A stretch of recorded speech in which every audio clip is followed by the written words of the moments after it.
So namhlanje ngokunjengoba besithazile ukuthi sizodiscussa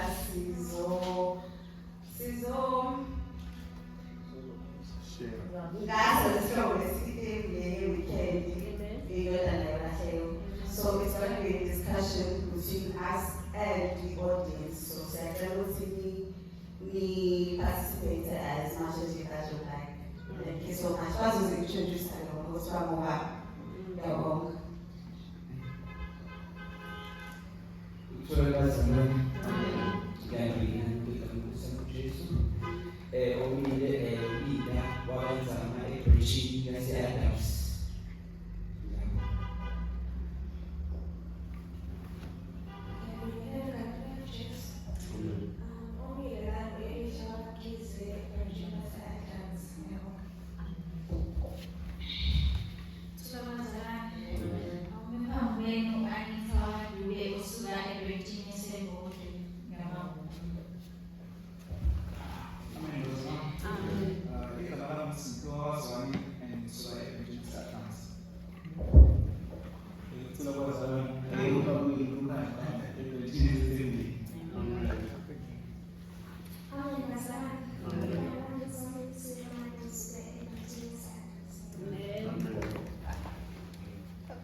That we have been going through weekend, which is the parable of the lost son, indodana yolahleko.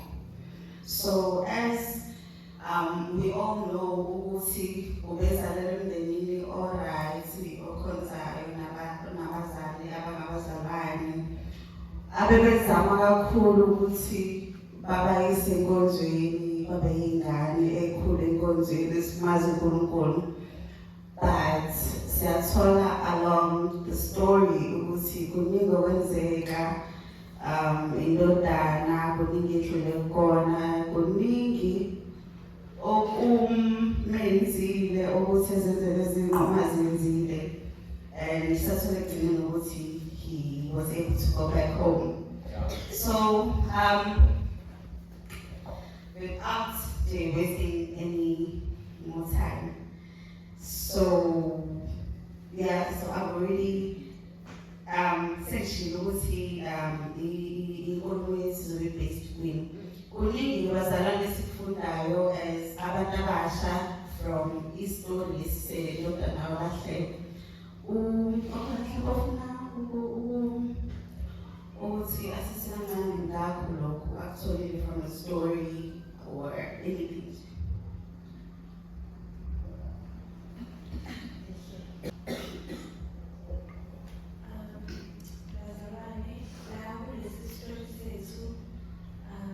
Basically easy. Siyathola ukuthi indodana yolahleko was basically just influenced by his friends ukuthi athathe ifa lakhe basically adimande ukuthi uyafuna, but yena not knowing the consequences of ukuthi mayethatha leyo nto manje mhlambe uyenzakalani.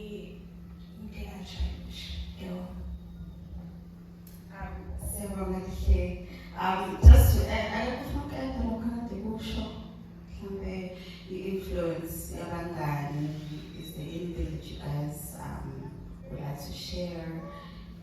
Any past experiences? Maybe you know someone. Or say, God, you know, anything. About this, was actually he was influenced by his friends, and most of the time, if you're influenced by your friend, it's peer pressure. So, akazange acabange ama-outcome of le nto ayenzayo, wavele wenza nje. And acabanganga the outcome of what he was doing, he just did it. And logo, at the end of the day, was so like that because ukuthi what he did was not good.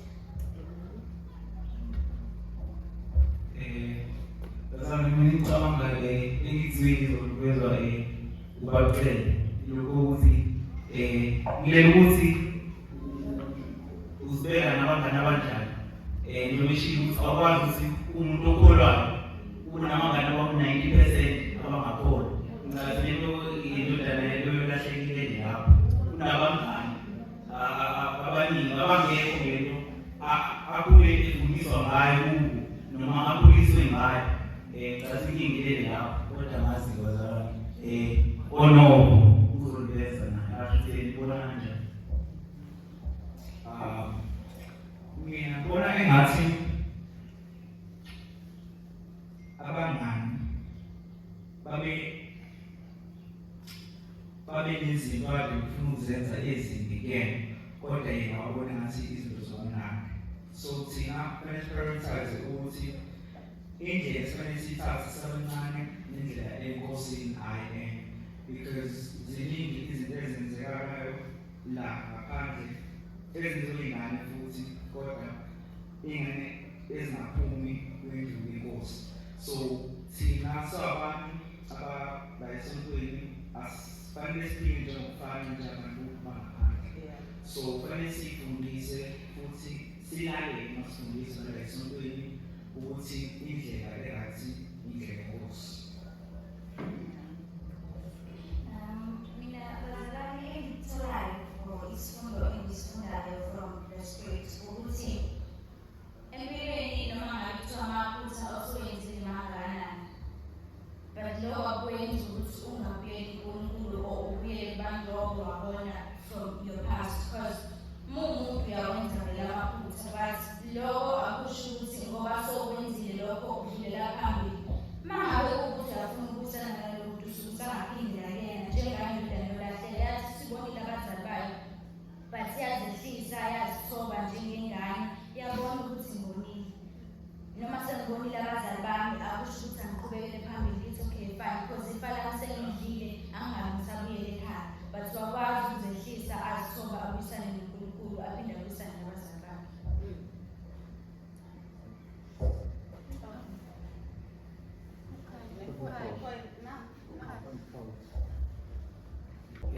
Bazalwane ngifuna ukugxila kona lokhu ukuthi ayikho afana nekhaya noma ngabe sezinethe kangakanani bazalwane njengoba kushiwo ukuthi awukho umgomo womuntu iyincazi yona ndawo ephephela khona uma usizamisa bazalwane singabekeli kakhulu bazalwane.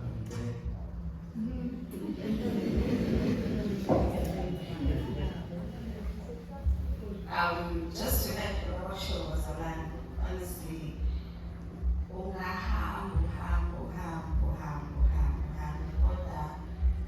ayikho indawo efana nekhaya ekugcineni zizobuyinwa ukuthi okay sekwenza konke ngamanza wonke njengamanje umhlaba umshayile like indawo izobuyela ngaphandle wakhephi kwasekhaya. Sabonga okunye mina engitholile la story is disobedience okungahambiselani nemiyalelo be it eyabazali yasenkonzweni indodana ayizange yalalela lokho abazali bayo ekade betshela kona. So okokuqala wadisobeya imiyalelo yabo yokuthi ayinkonzweni abingane elalelayo abingane efundayo ithatha izinto from church ibuye iyafundisa nasekhaya ekumele implement ngaphandle. But he was the complete opposite of what abazali bayo shusa ngithi envisioned noma ingane le abazali babecabanga ukuthi bayakha. So uningaweza okwakuphambana nemiyalelo and ukhamba nabangani abendayo ukuphuza amantombazane asezweni kuningi bazalwane. Would you like to add on that?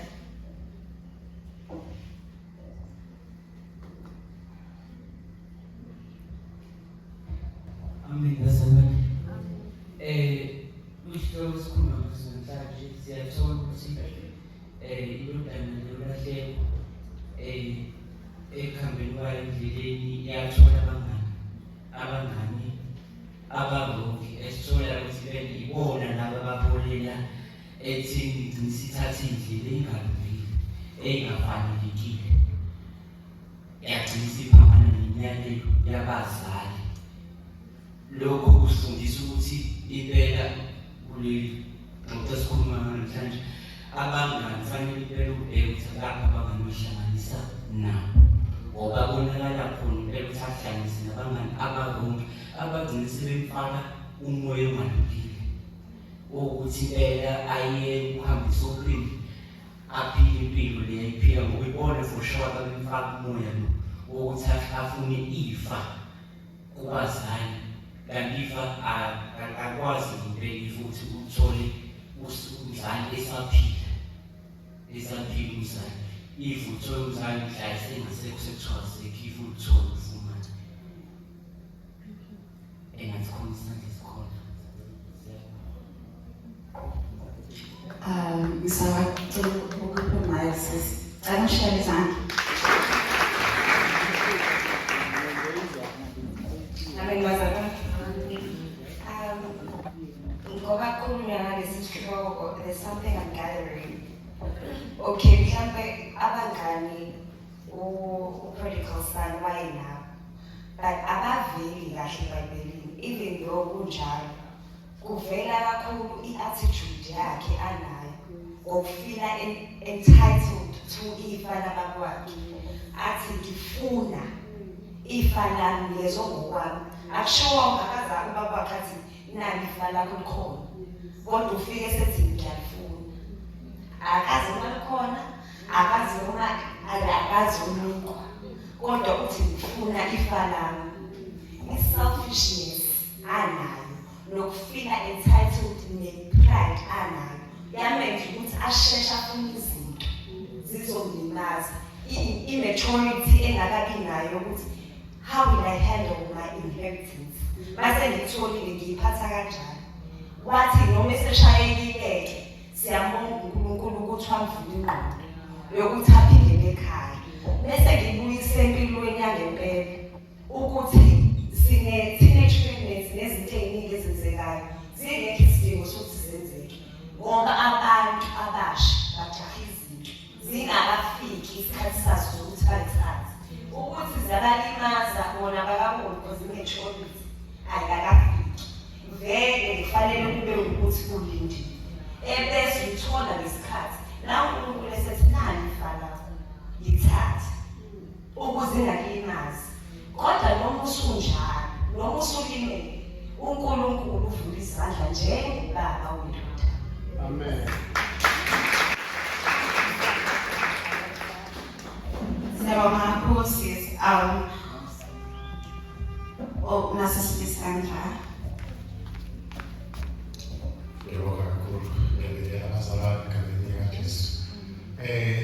My point of view is going to differ from what you guys just said. To me, I think we need to find the root cause of the problem. Ikingalana umntwana uyayisodweni akangaleli. Ungalaleleni kwakhe, what action do we take as church kubantu abenzenjalo? Because phela akufanele we keep on blaming the devil. Hence, us as church, we don't nurture what is ours. When we as a church, see close the gap between abangani abangakholwa nabangani abakholwayo. Because this blame bonke abantu immaturity, abazali didn't take more attention entwaneni. Church, how often do we visit each other and talk about God and share the stories from the church and share the beauty of God? So, because people say, "What are they getting cool?" You can't get Amukho pay attention again. Don't allow to pay attention more. Because kuyenzeka uzala abantwana sezongena nje kwiparenthood. Uzala abantwana bangafani. Omunye athi na 2 years akwazi ukukhuluma, omunye aqede 6 years engakwazi ukukhuluma. Wenze njalo njengomzali.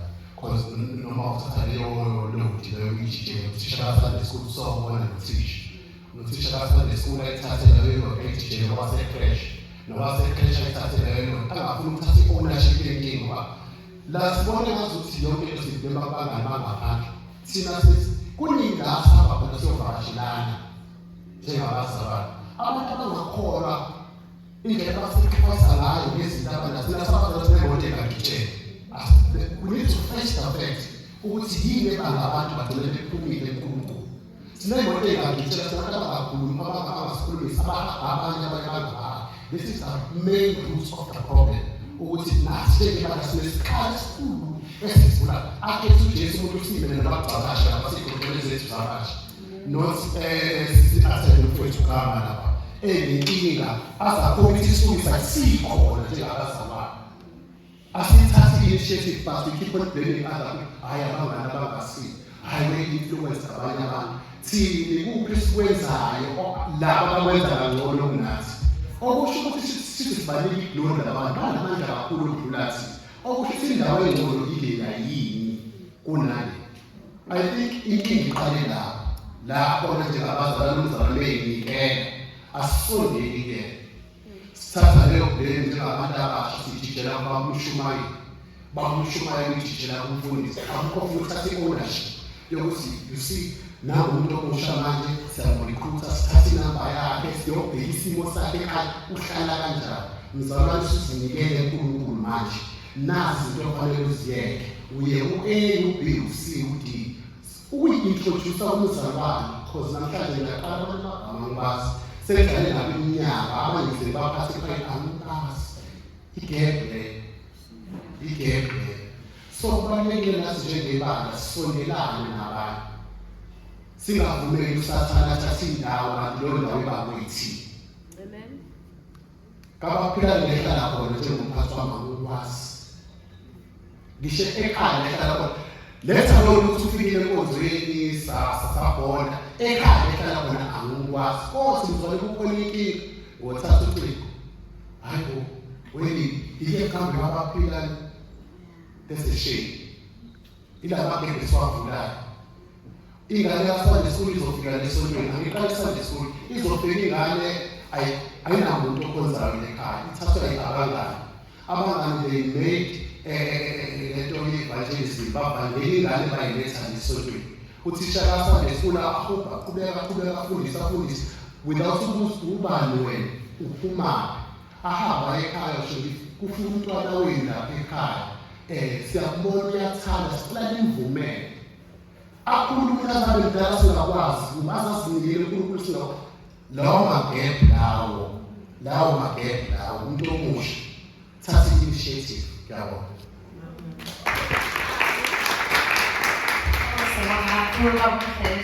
What a powerful message was like tell us gap. Amen. Your guys and interaction.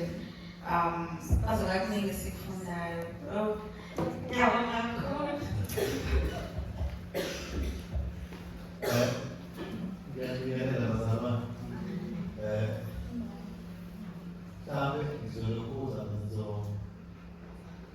ngiyavela ngokuleje. Kodwa khona futhi okunye ingane engizobheka. Mhlawumbe kahle indaba eyalimela iyonakale kahle ekhaya mina ngifundiswa kahle kodwa bengenalo lokhuza ukulandela kahle kunemfundiso esiyifakayo kule ngane iyabena yini yabona futhi iyayenza yini futhi njani iyenze kuyona yabo batokele kwasefaka imfundiso wona abalokuhambeli kuyesontweni Kanye kufikile yinkinga lapho sompeni. Ipoint lami lisekutheni mhlambe kuzokhuluma ngazami ngosipeni. Mhlambe abazali kahle ingane nje isesencane isakhula imfundiso efakayo ibuye ingane isifundisa njani iyangena futhi iyasebenza yini yabo ngoba uyabuka kahle la abazali befaka imfundiso ngane kodwa nasekhaya bikhona igap yokuthi bayifake imfundiso kodwa manje abanako ukulandelela kule mesaba efaka njani ingane iphila ngayo yenza yini ngoba ingane ibona nje ekhaya isesencane ine-attitude awulingane ene-attitude nungayiphuzi iba ne-attitude phambi kwakho le nto ingane ikhula ithi siyena nangaphandle ungasekho umntwana umzali yabo futhi-ke mdletshe ngiyakuvumela igap iyonakale lapha ekhaya imfundiso beyifaka kodwa bengekho ukulandelela ukuthi igap ivale yonke indawo ekhaya nasesontweni nilanga ivale igap ngaba awubanga kwalomonana omkhulu ogciniswezile. Amen. Oh, siyabonga babhali, siyabonga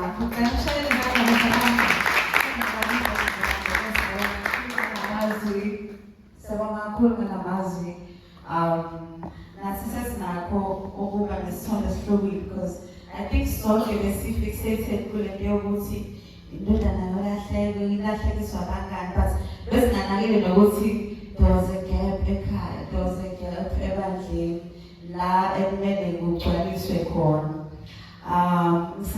Okay, ngiyabonga kusaqala sasikhefu kancane ukuze sicela iculo. Amen. Yesu Uzawethu khona abefuna ukuthetha.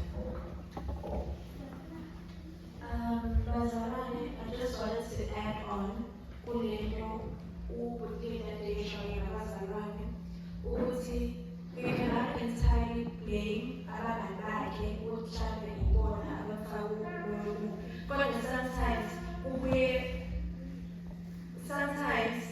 ubuye ngabangani entirely wena uyazazi ukuthi umekhaya enjani ukhuliswe kanjani and okuwukuthi akumele sibe ngothathekile ukuthi nje wena hamba nomoya yonke into uyayivuma ugogo wamfundisa ukuthi emhlabeni ube nothando kaloku ukuthi mawazi ukuthi because sikadala manje siyakwazi ukuhlukanisa into erongi nento eright nje kunjalo nje ukuthi emhlabeni uyakwazi ukuthi chana futhi uyakwazi ukuthi yebo uyazi ukuthi yini eright uyazi ukuthi yini erongi so ngisamele la futhi we cannot entirely blame these friends shuthi naye vele uyakwazi ukuthi wenzani hlezi nje ukuthi umuntu uyazi ukuthi wenzani egcineni suke kwimpilo yakhe iy'nqumo zakhe. Ngiyabonga. Siyabonga sisilihleli. Iqiniso kodwa lento eshoyo ukuthi we cannot entirely blame abangani, i-influence abangani. Nawe yourself uyazi ukuthi okay ngine-choice yokuvumelana nalento, ngine-choice yokungavumelani nalento, so you need to look within, uyibheke wena ukuthi yini le e-wrong mina engiyenzile, yini le kumele ngengakuphi, kumele ngihambe nabo abangani, kumele ngiqhubeke nale ndlela imfundiso yasekhaya, imfundiso yaSunday school, imfundiso yasesontweni, noma ngathiwa sesikoleni, noma ngathiwa ngaphandle nje, kumele ngiphile lento le engiyifundise ekhaya because I strongly believe ukuthi futhi masibuka thina la ngaphandle we see a reflection of ikhaya lami ukuthi okay umuntu kanjani, wenza izinto kanjani, ucabanga kanjani, ukhuluma kanjani, yonke ubona nje thina masithatha sikubuka siwele ekhaya sisho oh kubosho ukuthi ukhuluma kanje noma kucatshanga kanje noma you know, ilezo zinto lezo, but kubalulekile ukuthi sihambe ngendalelo yasebandleni yaNkulunkulu, yeNkulunkulu yasebandleni yasekhaya. Nokuthi sibe ne-patience bazalwane. You can't tell me ukuthi uyingane yini, kodwa wena usukwazi ukuthi utshela abazali ukuthi ma sengifuna lokho, cela unginikeze ngokwami baba sengifuna lokho. Mhlawumbe awakwazi ukuthi bekuzonikezwa wena yini, indaba ngisho kangaka. Yazi usiswethu sinethebeshile ukuthi umfana lo has so much entitlement. Wayazi ngani ukuthi amafazo yakuyena noma azoya umfowabo, you know. Yeah. Amen bazalwane.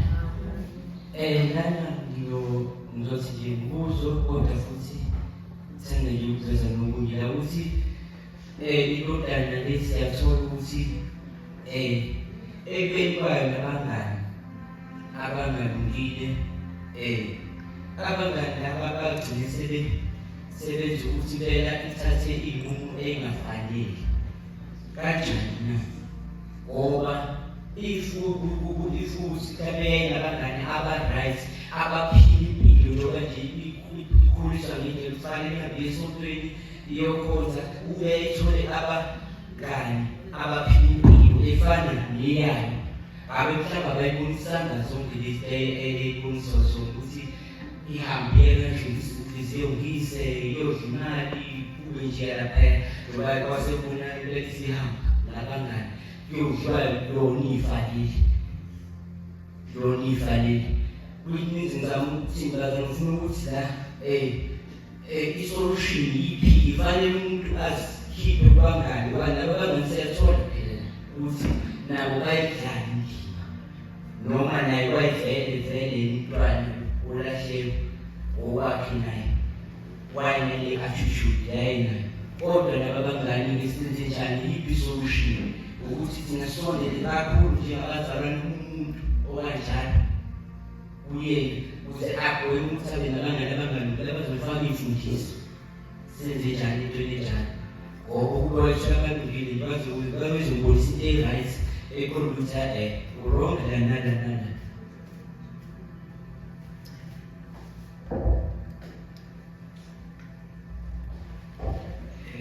Bazalwane ubabundlethu wayiveza indaba ukuthi kunegephu. Ngicathaba abazali kumele nabo bayidlale indima. Kumele babe nakho lokuthi umuntu aqala axhumane nomntwana wakhe before axhumane ayombika uNkulunkulu. Kumele aqale ngoba uyena uNkulunkulu akwasemhlabeni umzali. Kumele aqale axhumane nengane yakhe. Angajabuki ukuyombika uNkulunkulu athi baba inengane ihluphayo baba. Cela ube nami. Khuluma nengane yakho. Akekho umuntu wazi ingane yakho loyo ngiyazi. Lokhu uNkulunkulu akasemhlabeni khuluma. Ukhuluma bazalwane ngisho ungasiza kakhulu. Ukhulume naye. Uyinike lokho. Ungasho ufike egcekeni uthi ufike ekhaya ingane ihambe uhlala emakameni. Kodwa nenkonzo yethu ufike kanjalo lokushayela ihlombe ngitshela bazalwane sicile abasabazali yabo.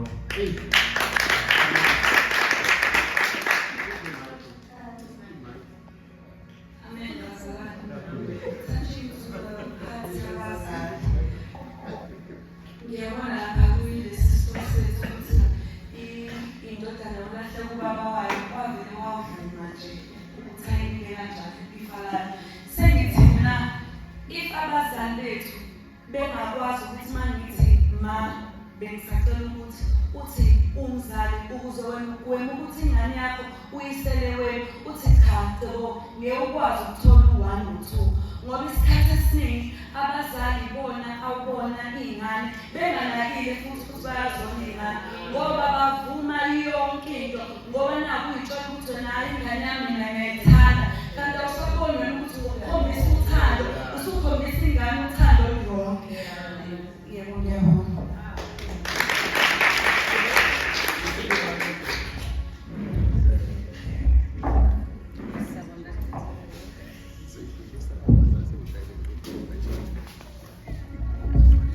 Amen bazalwane. Mina ngibuka uyomehluko wokuthi ubaba akabanga isikole. Nanokuthi umzali sometimes othi basanda isikole bafundisa babhide ingane ukuthi ngithanda kanjani. Kodwa abazali noma sekushunyayeliwe bangane bahambe endleleni bakwethu. Sekushunyayele esontweni. Nanokuthi ngiyibona ukuthi ubaba wendodana yolahleko wayezama ukufundisa ingane ukuthi noma sengikunika ilifa ngifuna ukufundisa ukuthi ekhaya iyona nto kumele ubuyele kuyona. Nanokuthi bazalwane lendodana yolahleko nayo too much entitled kwizinto engazona ezakhe. Nanokuthi umuntu omusha kufanele ufunde ukuthi uzenzele nawe inqubo yakho. Ungahlezi udiphendela ukuthi awu ma musu lesikhathi ukuthi mhlawumbe usukhulile nawe zama into ozoyenza ukuthi uwazi ukuthi ngiqala ibhizinisi encane ngenza ntoni ukuze ngikwazi ukuthi ngiyimele ngingabheki into yamzali.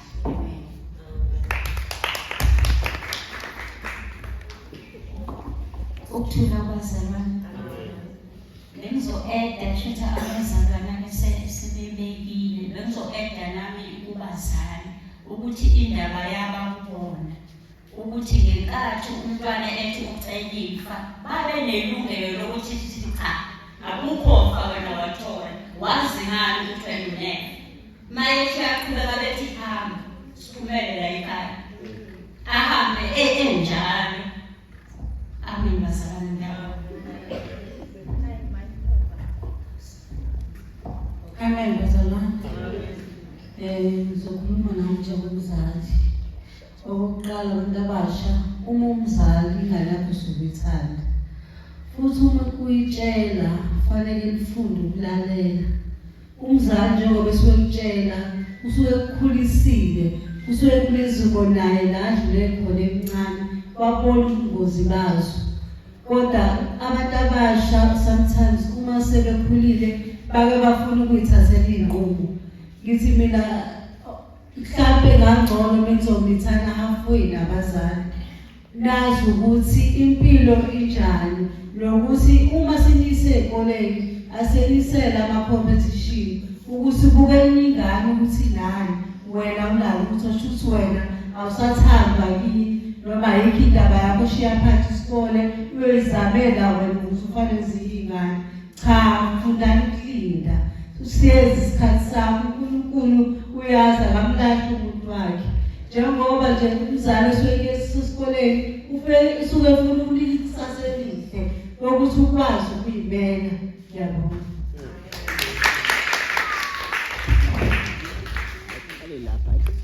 Ngiyabingelela bazalwane. Nami ngizocela Amen.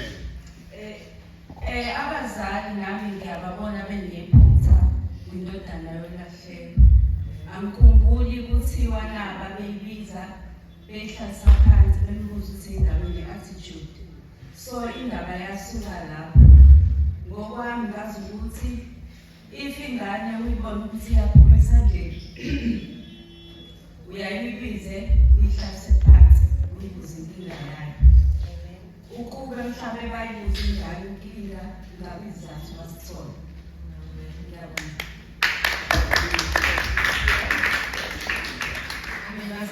Amen.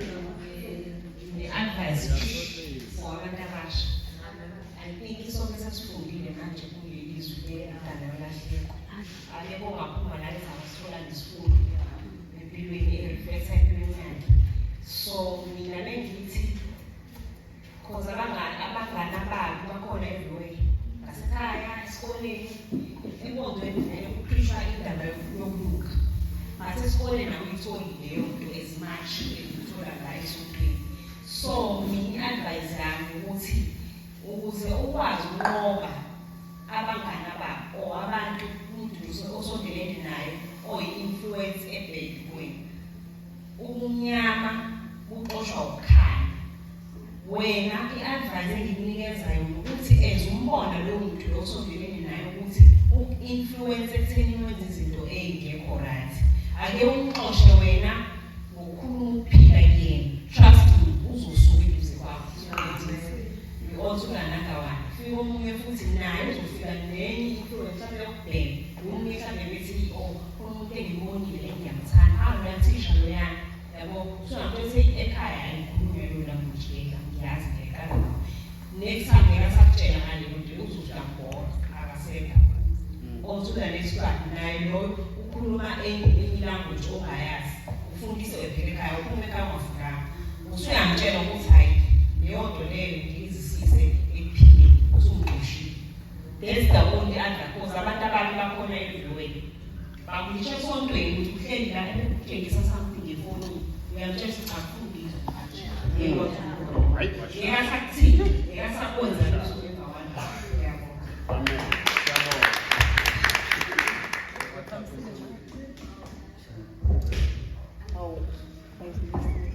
Bazalwane, sengibhala ukugcina manje.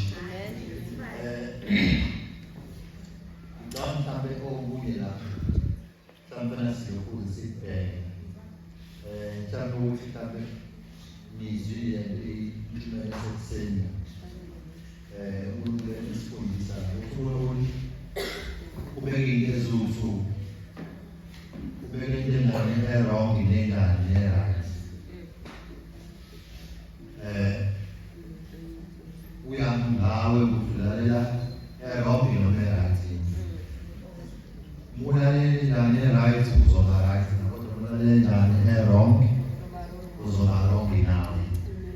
Akufunda mhlawumbe sidlele kakhulu abazali noma. Kodwa ukufunda kwesikhombisile isifundo ukuthi ungalaleli kunemiphumela yakhona enjani emkhulu wami. Yabona? Mhlawumbe uzokubuleka ngasho la ekuseni ukuthi ngiyakhona ukuthi akekho umzali owafundisa ingane yakhe iy'fundishe iy'ngane ezimbi. Umzali nomzali usuke efuna ingane yakhe ukuthi ibe nesasengane elihle eliqhakazile. Yabona? Abazali bayifundisa le ngane kodwa ngiyona nje enginawo ukulalela. Kwamngena ngapha uphume ngalo. Ubani kuyona. Le ifake yagcina injani-ke isiyona ngempilo yayo kanjeya. Yabo.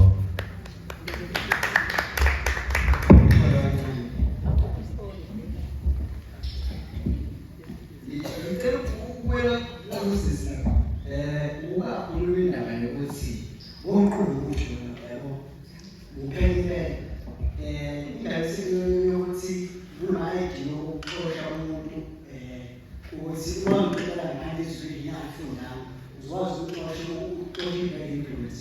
As much as it sounds like a good idea, nansi indaba la ikhona ukuxoshela ukuthi awusizo ubani. Yini ungazama ukuzelo lelizo ofuna angalazi yena uselindele ethile ukwashela ukuthi alithande ukuthi ubize ezokuba umxosha walxosha. Ngizona indaba emidlalo una mhlawumbe into awushona nalokho ukuthi why singatholi yokuthi simbize ngokusemxosha. Yabo mina mina abanga ngazi mina into enginakuyenza ukuthi inawo ukuthi uma ukhuluma nomuntu ungasolo ukuthi into engenza mina ngiyathola ukuthi udlule umuntu mayekhuluma sense language nenza ukhuluma language yakhe but then amagama engiwasebenzisayo i-messaging isilayo I don't speak language but use it again put the word in there put the messages of in there. That's how mina engikwenza ngayo ukuthi ngikoshe angikhuluma language yakhe but i-mentality yakhe angishiyele manje ukuthi ahambe right. How do I do that? Angifuna ukuxosha nje ushilo uyaxoshela ngoba ushilo yena ayifundanga or angifika ngifunda but angikhuluma language yakhe. Yabo ishaya sokushintsha naye ngiyangithawu mzalwane ishaya sokushintsha kule angifuna ukuthi sesele ngiyibone zona yabo ngiyangitshela mase ngimlela phansi bese ngizokukhokhela ukuthi sikhulume manje yala basi athi ekhaya sengidlulisela kuwena.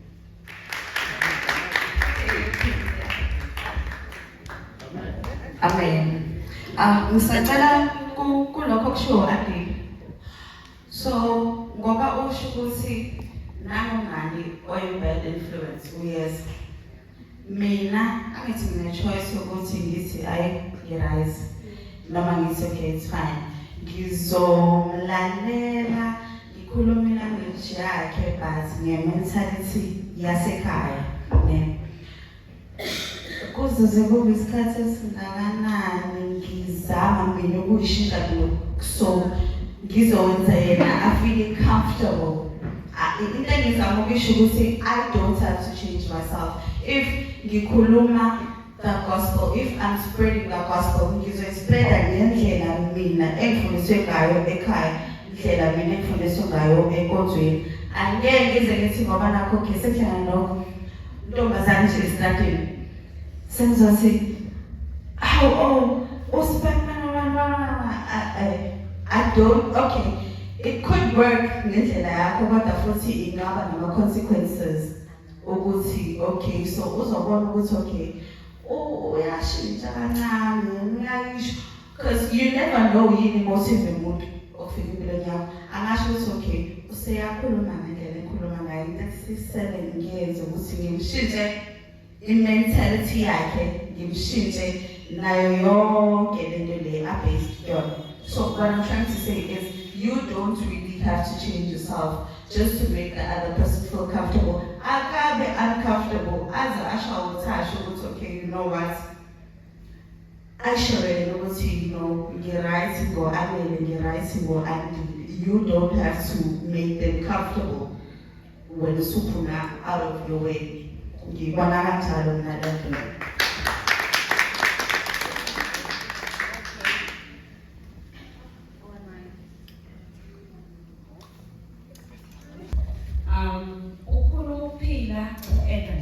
Ukuphila umuntu is not necessarily ukuthi amqoshe, but trust me ukuqala umqoshe, but lento ekhulumile ephilayo iyaqaleka enhlizweni yakhe.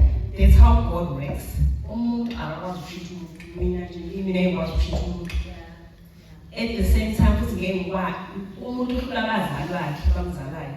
So mina umngani wakhe ukuthi ngimshintshe angikwazi.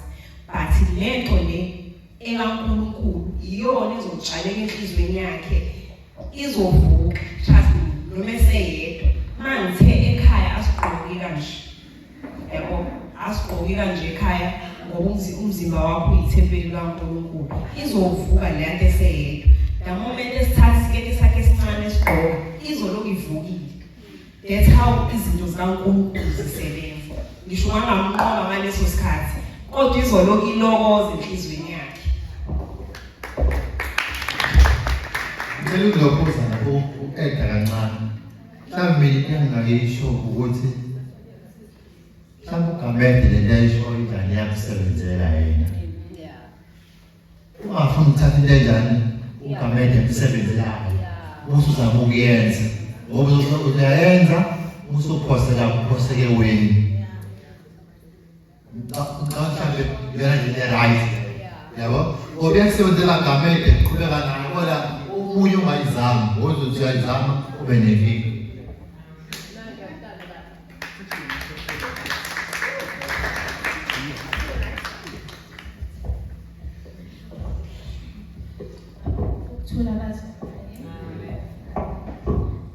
Ngisacela uku-eda enkulumeni yami babamdlenje.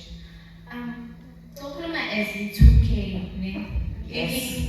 Inkinga esibhekana nazo esontweni. First, you may find out ukuthi abanye bethu as abantu abasha like baqhamuka emakubo like labo barishi banemali baphatha amafoni abizayo. And like lo muntu leyo obviously usongane attitude athi wena utshelani ngoba ekhasi richi wena unani all the stuff. So like then any ingane even a low self-esteem abe affected and then like abona ukuthi kanti lana gospel ngisho hlala kanjena, and then agcine sehamba iphuma ngaphandle athi ngcono vele ngingakholwa ngoba vele kunjena ngiyalimala and everything, then azabe ufuna ukuzenza. Amen.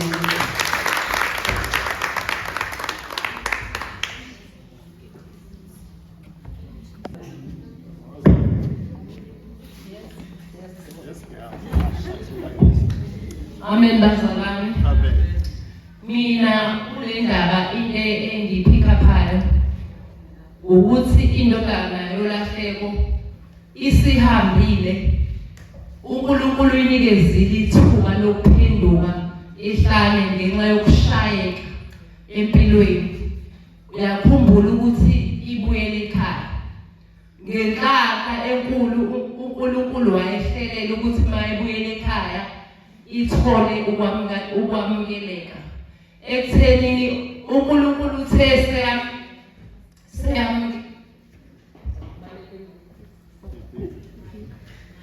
uNkulunkulu uthe eseyamukela, akabhekanga ukuthi lo mdala uyacomplain. Leyo nto ngithatha ekuthenini asithi njengoba umntwana esho ukuthi ingane lizokhonza yahamba. Uma sibuya thina njengabazalwane kufanele siyamukele, futhi kufanele sifundise ukuthi noma kuthiwa umzalwane ubekade elimele enkosini, njengabazalwane nathi lowo moya kababa uyindodana kufanele uphile kuthina. Ngobani? uNkulunkulu akabheki njengathi, futhi uNkulunkulu unothando olungaphelile. As much as kwesinye isikhathi singabablame abazali, kodwa kune-role engiyifundayo la ukuthi uNkulunkulu uyasifundisa nathi sabantu abasha ukuthi asimthande umuntu ebuthakathakeni bakhe, asimgone. Because the best thing eyenziwa ubaba wathatha the best esemnika ingubo yakhe. Ngiyacabanga ukuthi mhlawumbe ubaba wakhe asithi mhlawumbe kwakwamasudu abizayo for now on, noma mhlawumbe sithi mhlawumbe ijazi lakhe naye ayazi ngalo ukuthi ubaba liyabiza futhi ubaba bengafuni ngalo. So uNkulunkulu kunezinto ezingaphezulu kokuba ebefanele sithole. Uma ubuyela kuNkulunkulu kunento oyitholayo engaphezulu kwalokuxakeka okade ukhona. So njengabazalwane kufanele sifundise ukuthandana. Yabo nje kwesinye isikhathi kuyadingeka nje ukuthi umuntu uma ubona ukuthi ngathi uhambela kude ukwe nje uyihlupha ukuthi mzalwane right uyaphila yini, kodwa asikwenzi. Nami ngiyayibala lapho angimayinasi. Nami kuye kube khona umzane ethi awukade wagcina usibani bani, mhlawumbe uthole ukuthi sizoyikhulumela nomunye, kodwa leyo nto mayifika kuwena njengomzalwane fanele nawe ukuzwe ukuthi ngabe yini emhlalisile. Omunye uyabuya nje ngokuthi uyamkhathalela. Esabantu abasha sibancane, mina ngokwami bengifisa nje ukuthi from now on sifundise ukuthandana, ukunakekelana, ukubambisana, nokuthi kokunye uma ubona ukuthi lo akanayo i-iPhone ngoba inganadikhala nje, ukuthi imali ibone ngathi baphuwa ngenxa ye-iPhone. Lama-iPhone afikayo, yes. Kanti azomunye ukubona ukuthi uyahalela naye, ukumthatha nje nawo umuntu obonayo ukuthi okay akanayo i-iPhone, wozasithatha i-selfie, uyayiposta leyo selfie, uyazi ukuthi uzokakujabulele naye ukuthi azi umqondo wey'ngane especially lapho basuke banukhuzwa yinto ey'ncane thina esingakaze sayinaka.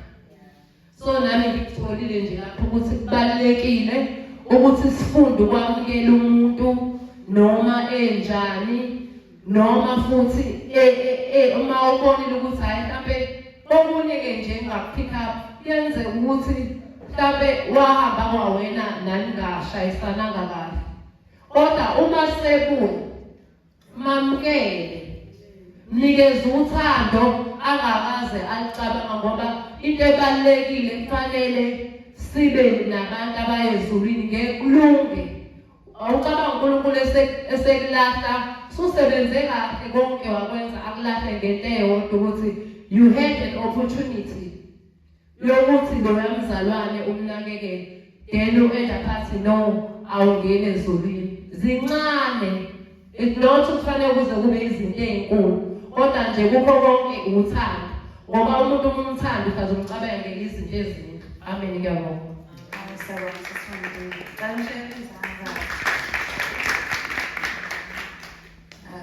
Ngisacela ukuthatha abawu-2 abawugcina in the audience if bakhona.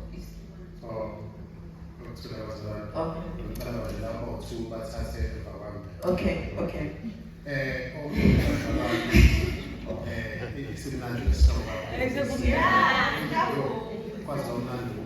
Bazalwane into engiyinothisayo lento yokufundiswa financial engathi siyaleka kakhulu. Uyazi if uyibuka lento ibhekisa njengala mangasehlala uqale kahle usisi uzile uyophuma ngale umbuzo ukuthi if I can give you 3 million ungawenza.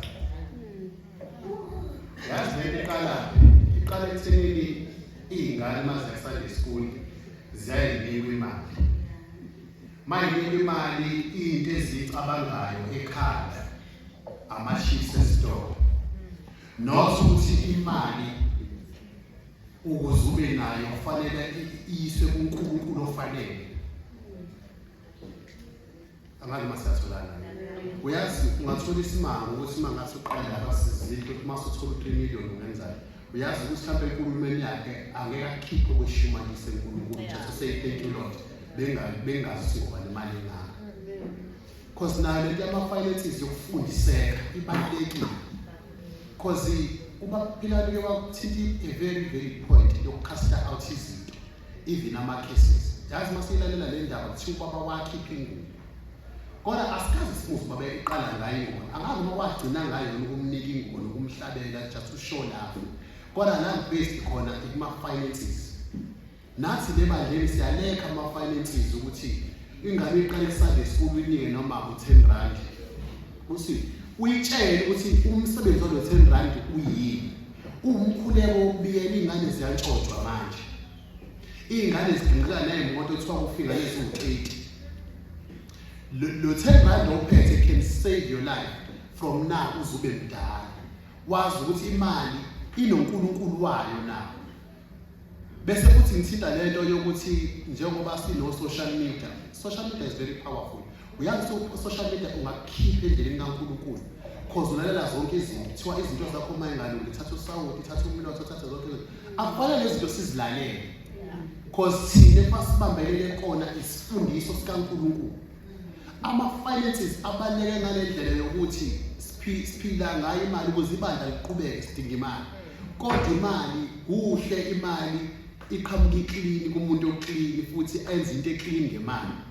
Because imali kufanele siqale lapha ku-Sunday school sinikelelwe yona. Masinikelelwe yona imali iwumkhuleko wakhe iyigazi lakhe imali. Because nabona siyaleka ubaba uvela udedela ifa nje.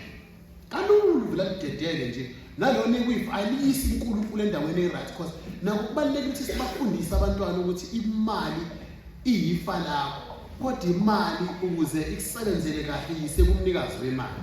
Ngiyabonga.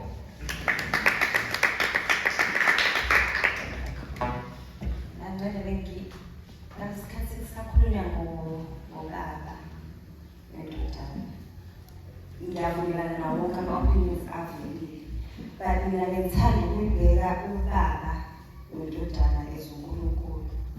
Ukuthi noma evule kalula esumzali wangempela uyifika yomzali.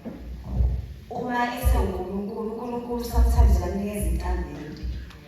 Athi bona ngoba mhlawumbe wangaqala undodana ukuthi azocela ifa lakhe. Athi vele ubone enethemba lokuthi manje uyophenduka ubuyele kuyena usubonile ukuthi kahle hlala ikhipilo ngaphambili. Mhlawumbe kanjalo ngoba nasekugcineni nasikhathi indoda lesibuya ibuya isithi noma ngabe yini inkosi noma yini baba kodwa as uNkulunkulu ngendlela mina ngibuka ngayo baba wendodana wavele wathi no ngeke less than umuntu kade hleli nami the whole time ngoba nasezwini kuyasho ukuthi ngokuphendula kwisona esonto sesiyafana ayisekuthi mina sengiseve 10 years without faith without ini ngiyabhokotha bengikhuleka ngivuleka amazulu ophenduke manje wasibonisa isisono sakhe wathi ngiyaphenduka sesiyafana.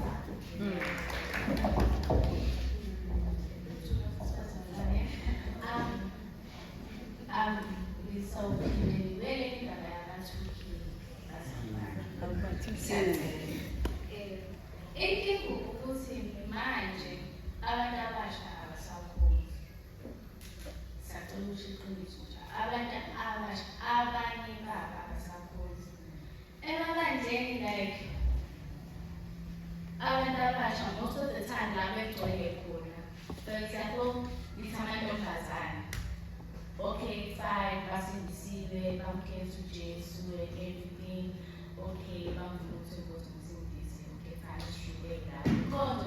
Konje, ugidwe, wala. Siphumi inkonzo. Fine, isiphumi inkonzo usuyabezwa sebekhuluma ukuthi ngibonile nafana, ngibonile uthathe ngokuhle kanjani. Okhuluma ukuthi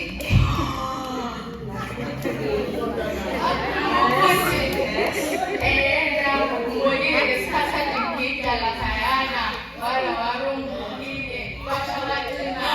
Iqiniso bazalwane, iqiniso. Then masukube isethaginga abafana.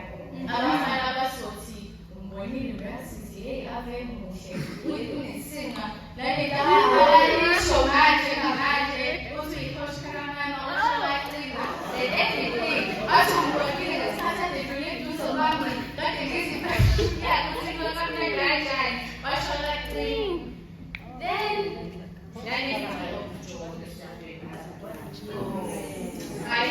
Atika. Uzothi mhlawumbe like njengoba uma kuyinoma service like isiphi uhlala obaba lana ubude everything. Okay, avele azohlala la. Ngabukile umfana Nkosi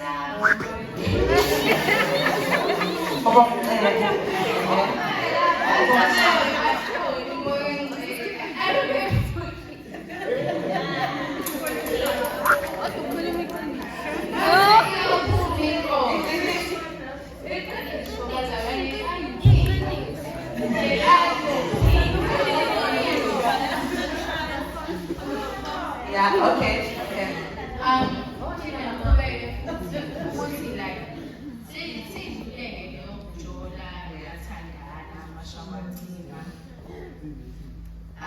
Okunye bazalwane ukuthi umuntu ngalokho umbuka ukuthi awuyakholwa-ke lona uyathandaza hey ustrong yonke into ihamba kahle la esontweni kuphela.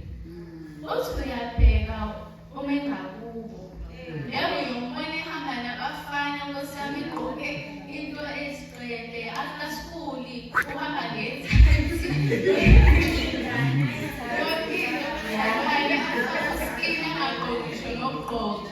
Odumela esontweni hey uyombona Nkosi yami egqoke iy'busha phansi afake ihila zakhe bazalwane. Ngicela sithi ukujula kuleyo ndaba bazalwane, especially amantombazane. Awubona amantombazane only nabafana bazalwane because now like umfana like umezoncoma intombazane athaye kwazwa then intombazane le nayo ezolokhu icwinjane Nkosi yami sizama ukushintsha isitembu yenza yonke into ifake iy'nkokho gcina sekuba extra bazalwane. So bengicela mina like uma kuyinkonzo zabasha sithi ukujula kuyona ukuthi Not only that, ungajoyi esontweni nangaphandle, ungajoyi.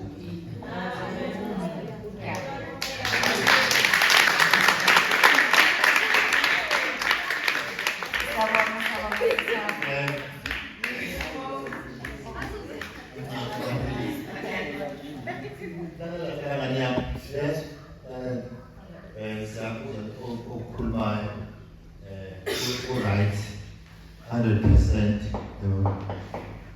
kodwa uthe ukuhlwa kancane lesinjani esikhuluma ngayo kodwa ngiyajabula ngoba ukhona uba usisizo uPace ibona aba-involve lapha kuma teenagers yabona bahlala babe nani nenkonzo la nizohlangana khona yakithi nizohlala khona nama-teenagers njani nizoreza ama-issues lawo njani owashoyo bazonifundisa kahle yonke into ngezwakala ngithi Kodwa yazi angisabele ngafuna ukuthi isikhathi noma ngithi ngabuza uyabuzwa uma kusho ukuthi into abangaya-approach uma kuyikhathi zama-teenagers kodwa iqiniso sekuseni from 15 ngaphezulu until age 35 usuke uconsidered as i-youth. So teenagers nawo bayi-youth. So izinto lezi inkinga ezitholakala from all these ages from 15 to 85. Yabo. So udlulisele ukudluza lenkinga uyibusele kwama-teenagers phela beyinto eka-15 teenagers up to 35 which is esi-youth. Yabo. Bengithanda ukudlulisela bese sisiwami ukusala kancane egameni okay ngiyakuzwa angithi-ke shuthi mhlawumbe i-camp elandelayo uzonotha down i-camp elandelayo isihlobo lesikhuluma ngaso sinjani sokukhuluma ngaso yes yakodwa nama-teenagers nawanayo inkonzo yabo lapho ngisho bani okhwezi bakhulume ngayo uthina lesilelo i-youth unobhazobhala phansi leso sihloko uzosifaka sikhulume ngaso Siyabonga bazalwane. Just a word of advice also to Manala, because let me khuluma ngayo, it's not like it's something entertaining.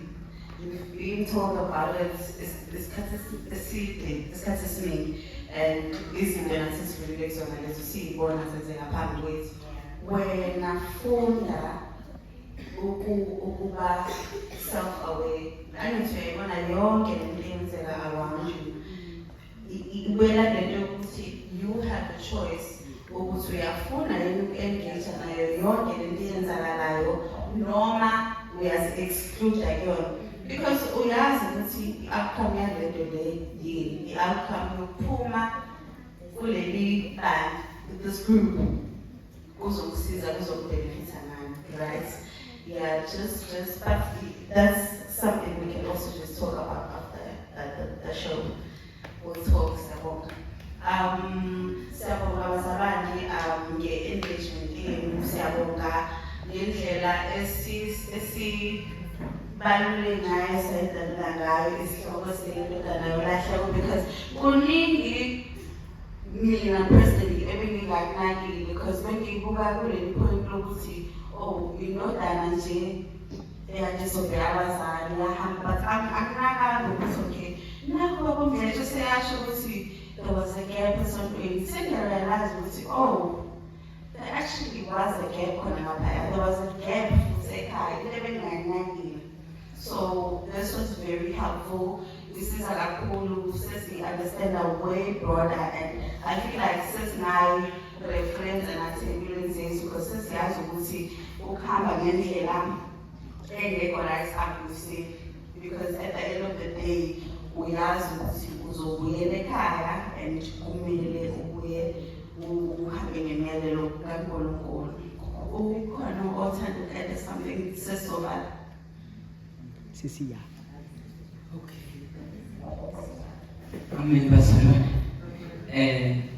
ngicela nje ukuveza la bese ngicela oyedwa la kwethu asinabele just ukuvula abanye abazali abakhona labantwana ukuthi nje babe nalokho ngokuthi bela yini yini yasiza ukubana sothola abazalwane into nje siyasonke kakhulukazi abaqale usoto sikolo ukunala ekanje esinawo abantu bolahleka abagcine ngaphandle kwemanje abangaphandle esikhulu nje ngoba nomntwana siyathola ukuthi naye wayekade phakathi enkundleni waphumela ngaphandle wayebesefele edibane nezadibane nazo manje ngifuna ukuyalanathanini nala bantu esinabo abantu ebesinabo laphakathi siyabaziwa bagcwele izulu baphumile ikhona la kwenze ukuthi khona la esontweni thina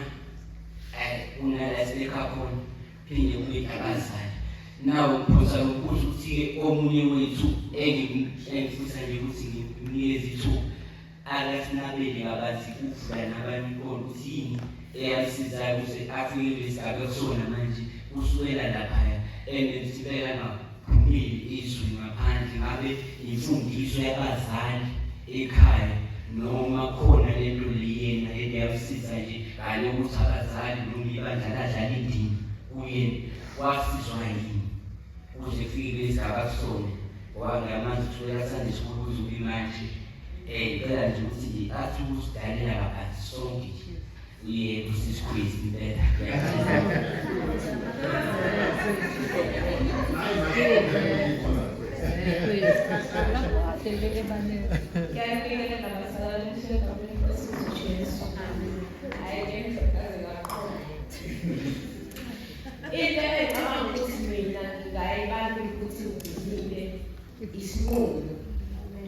umuntu uthatha isinqumo empilweni uyithathela isinqumo beside kukho konke okukhulunywayo esiseshilo nje usisi loyi-teenage ukuthi nezinto ey'velayo empilweni kanje ziyavela futhi zifanele vele ukuze zisemhlabeni futhi emhlabeni asipheli siyingcwele nathi sabazalwana sikhongcwele futhi khona esonto lihlukene kabili khona abazokhonza uNkulunkulu khona abangazibi uzokhonza uNkulunkulu emhlabeni ibishingene esikoleni khona ingane izofunda khona engazibi uzofunda into egcina mina isinqumo sami mina engisazi mina uNkulunkulu wami ayibonge inkosi ngithathele mina isinqumo beside ekhaya beside uMshumayeli beside uyini kube isinqumo sami uNkulunkulu iyasiza lokho ukwenza ukuthi uhambe ungasabi namhlanje singahlala sonke kanje kodwa ngelilanga ngiyoba ngedwa uma kunesinqumo sami ngahamba ngizofika eCape Town ngoba mina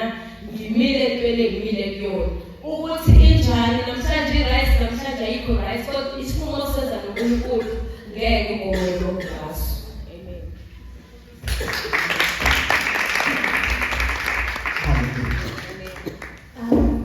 Bazalwane, just to wrap things up, bengingacela u-Eda ukuthi speaking mostly to us teenagers, ngingacela ukuthi singaze sifike kule point yokuthi umzali uyaduka ngoba lokho akukho right. Umzali azathi hayi dala lethu kubonayo impilo yakho ngiyacela ukuthi singafiki lapho because akupheleli kahle ekugcineni ngoba futhi enye into esingayibona ukuthi umzali bayakhala ngawe iy'nyembezi zakhe ayiweni phansi kodwa yena ziwela uNkulunkulu uyezwa nanokuthi ekhaya behlezi besho ukuthi indlela ohlupha ngayo noma indlela oyiphatha ngayo mase nawe unengane iyohlupha 10 times worse noma ibe 10 times good than you.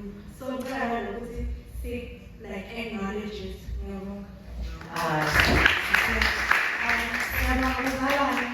thank you so much for your interaction, pointing your opinions.